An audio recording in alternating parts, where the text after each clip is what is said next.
Hello, IB Year 2.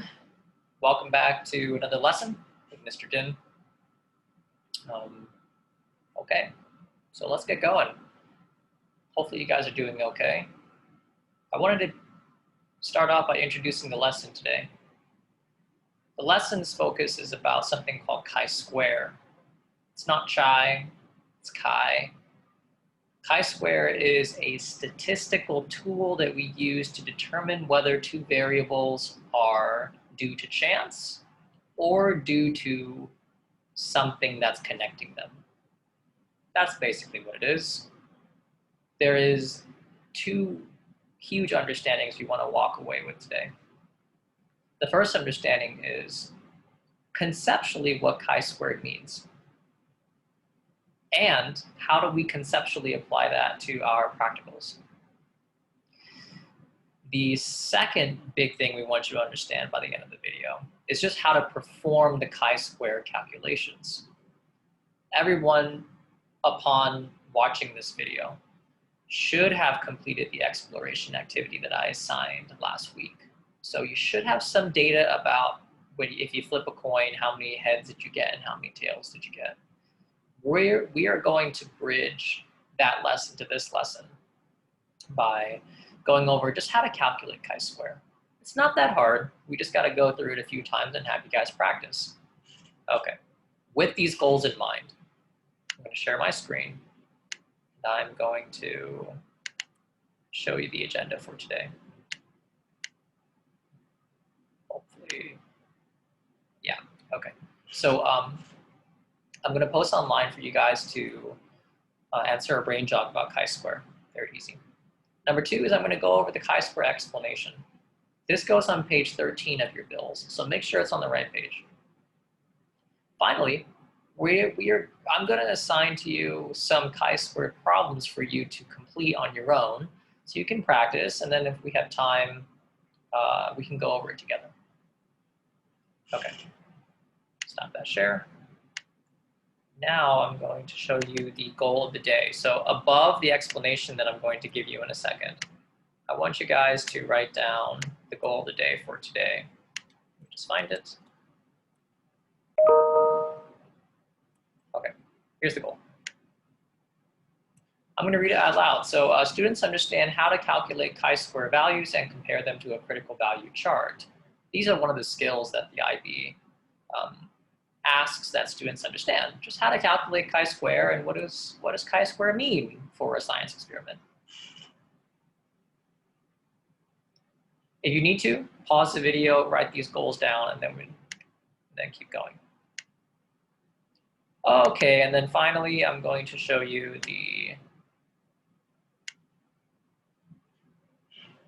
where you guys are going to complete the brain jog and also the notes for today. So brain jog number 4, I believe I made it be about chi-square, yeah. So let me just change this so no one gets confused. Chi-square. Okay, this goes on page number 10. So let's have the brain jog go on page 10, and then the explanation today will go on page 13. Stop that share. And now I'm going to go to the explanation for today. Okay, everybody. Now, the explanation for today, like I said, is about chi-square. And so take your markers out or your pens or something, and let's get going. So this is called chi-square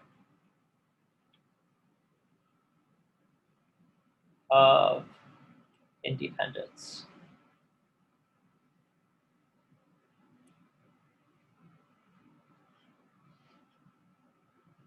And this will go on page 13 of your bills, and make sure y'all can see that. Okay, and then you guys are IB cohort number 6. You will always and forever be my favorite, cohort number 6. You can take that to the bank.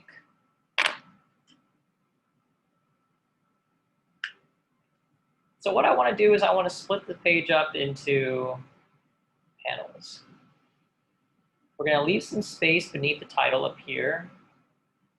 And we are going to split the bottom into 2 halves, a left and a right.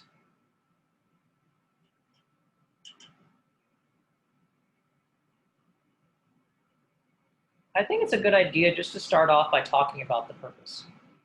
What is the purpose of chi-square, and why do we use it? Chi-square is a statistical tool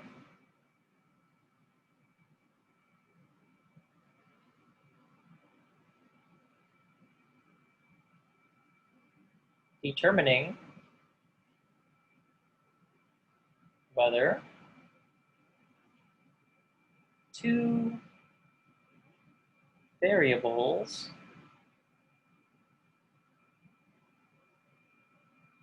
are affecting each other.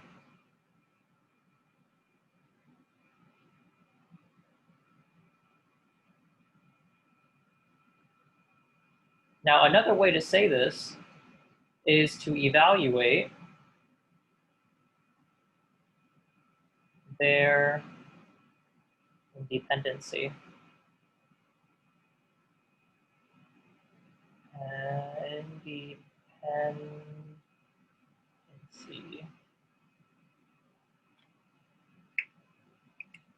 So you take two variables, you conduct an experiment trying to decide whether this independent variable has any bearing, any influence on the dependent variable.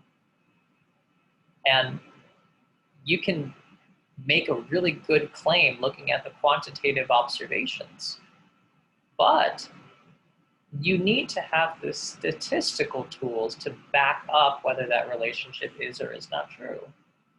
So we introduced this to you guys in the second year of IB2 after you've done a couple practicals to give you a better understanding about how to legitimize your conclusions, how to make these conclusions stronger in your practicals.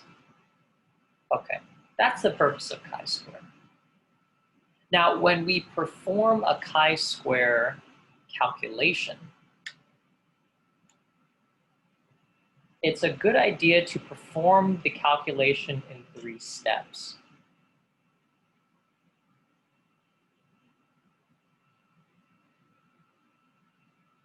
And I'm going to go through the 3 steps with you today. The first step is to determine hypotheses.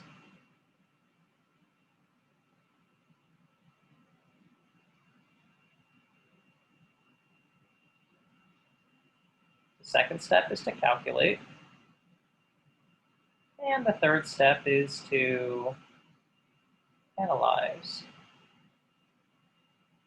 We can also call it the interpretation step. Now, most students, when they approach a math problem, they just want to calculate it as quickly as possible. The point of chi-square is not speed. The point is interpretation. Whether or not you understand the chi-square as it relates to your experiment.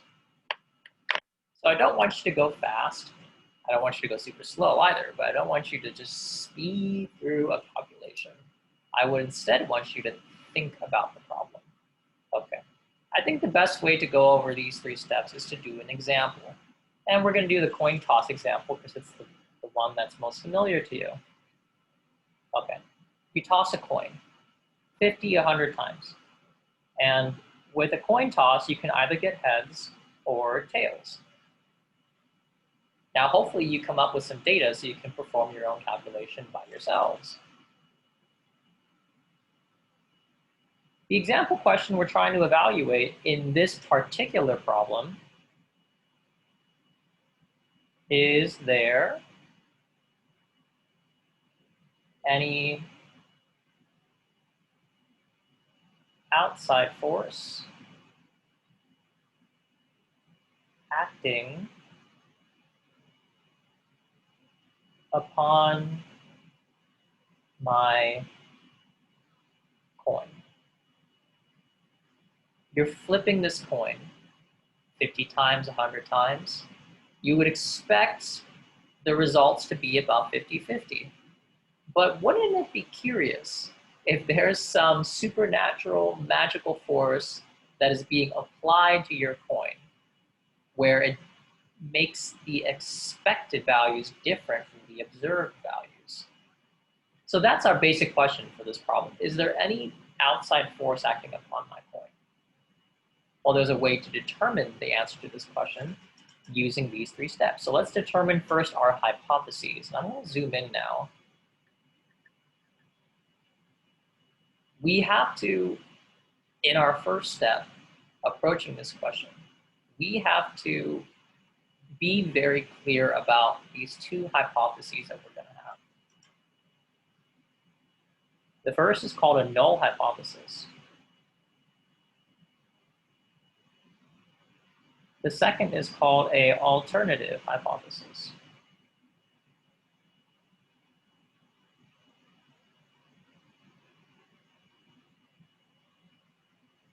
Let me get 2 bells here.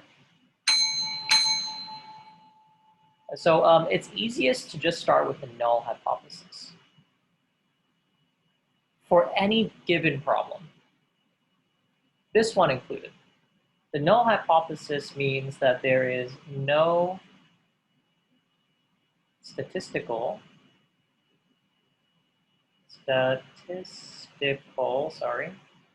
difference between observed and expected.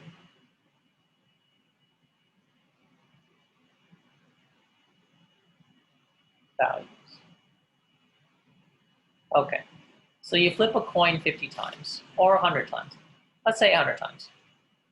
You would expect coming out of it for the results to be around 50-50 because you only have 50% possibility of the outcome being heads and 50% probability that the outcome is tails. So you would expect out of 100 tosses, 50 of them will be heads and 50 of them will be tails. So your null hypothesis is that what you observe in this experiment is the same as what you expect. There is no statistical difference between what you think is going to happen and what actually did happen. I'm going to put this another way. The other way is to say there is no magical force acting upon my coin. That is what your null hypothesis is. Okay. We haven't determined whether the null hypothesis is true, but we just make the hypothesis right off the bat so we understand what the outcome will be. Okay, next idea. What is the alternative hypothesis? Well, it's the exact opposite. So there is a statistical difference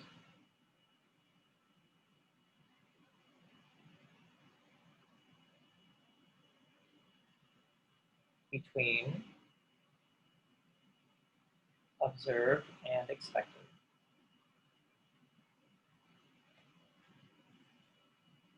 Another way to say this is that something around my coin is affecting my observed values. They are statistically different than what I expect to occur.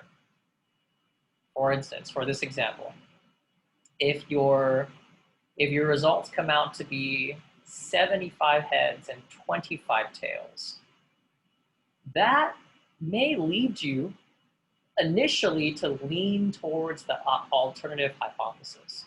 That's a really weird result. So you'd say, well, it kind of looks like it's leaning towards the alternative hypothesis. We don't know yet, but we just wanted to be very clear about what the null hypothesis is and what the alternative hypothesis is. Okay, notice we haven't done any calculations yet. So like I said earlier, don't speed through this. Take your time, think about what the outcomes are going to be, and it will make your interpretation a lot easier. So let's do some calculations, shall we? First of all, let's just make up some numbers. We have our observed values up here, our expected values over here, and we have our heads over here, and we have our tails over here.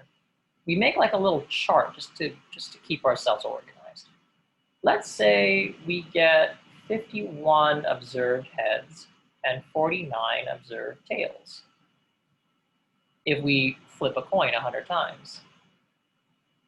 Now I ask you, well, what are the expected results? You would probably say the expected results are 50 heads and 50 tails.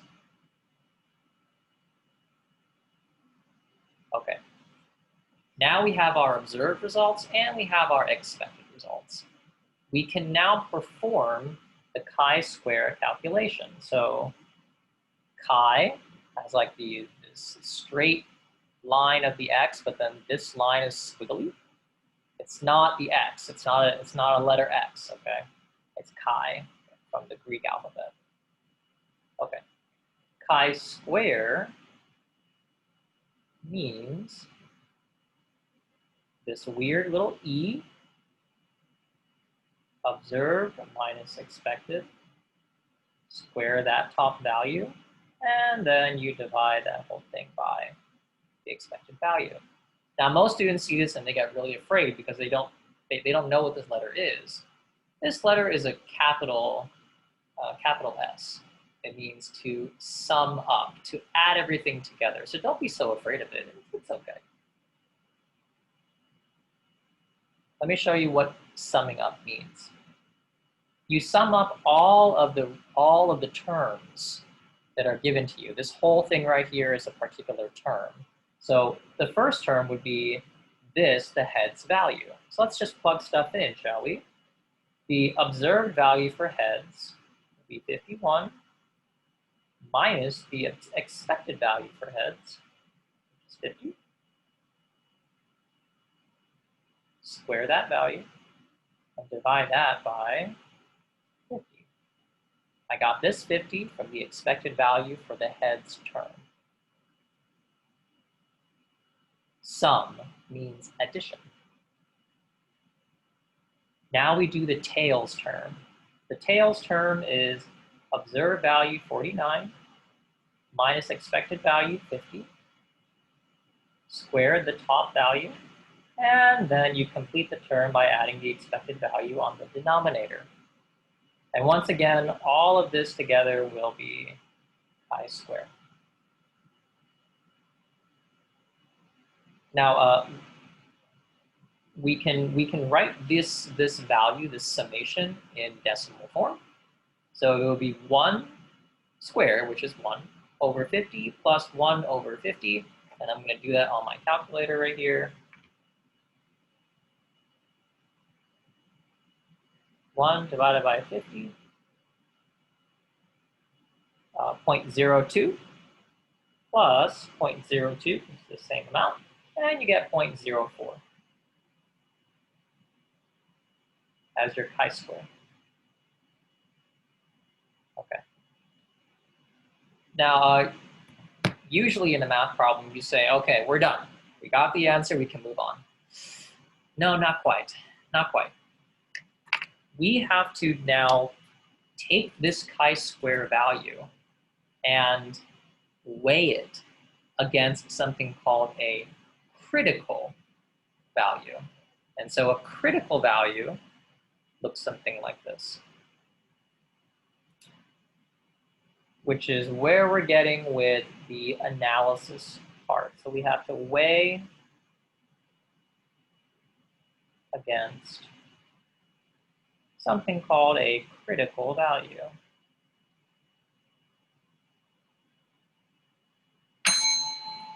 A critical value is going to tell us how much confidence we have in this chi-square. Okay. Now, in order to determine the critical value, I have to introduce another term to you. That other term is called degrees of freedom.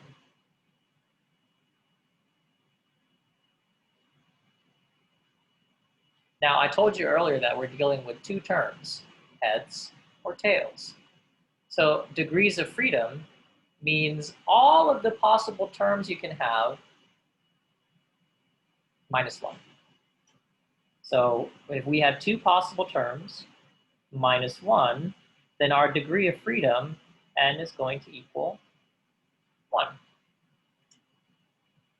Let's not call it n. Let's call it degrees of freedom, df. Okay. So what I'm going to do is I'm going to stop this share, and I'm going to show you something called a critical value chart that uses degrees of freedom. You guys probably saw this in your homework. It looks something like this. So we have 1 degree of freedom, and what are we going to compare our chi-square value to? Are we going to compare it to this value, or are we going to compare it to this value? Well, we usually select the 0.05 value because what that tells us is 95% confidence. So we're going to use the 95% confidence. The way I did that is I took 100% confidence minus 0.95, which is 95%, and that equals 0.05. So that's where I got the 0.05 from, and the 95% confidence. All right, that was kind of quick. So hopefully you guys caught that. We're going to use this value, which is 3.84. 3.84 is kind of a magical chi-squared value. If you're anywhere below 3.84, then it tells you something about your data.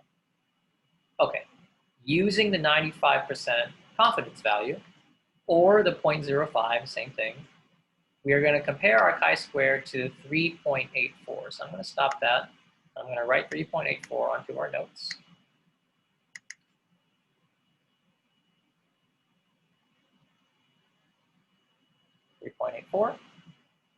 And as you can see, our chi-square value is much lower than our critical value. So what does that mean? Well, you have 2 scenarios. If chi-square is less than or equal to the critical value,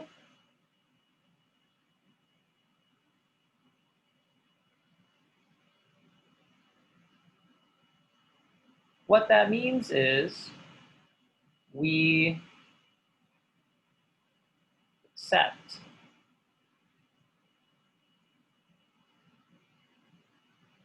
null hypothesis.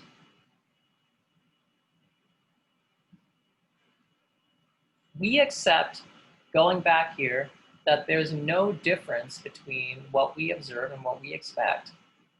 Another way to put that is there's no magical force acting upon our coin, because there's no difference between what we think we're going to see and what we actually did see. So everything is fine. What does that tell us about independence?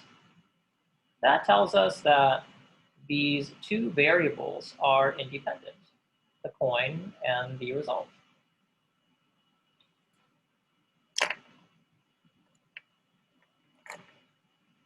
What if the other scenario, chi-square is greater than or equal to the critical value?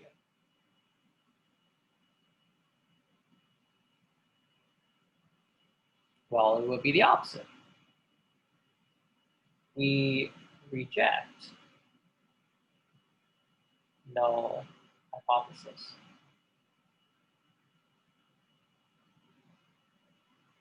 So we say null hypothesis does not apply to our results. We have to then accept the alternative hypothesis. There's some magical force acting upon our data to change our observed results from our expected results. Some magical force. These 2 variables are dependent.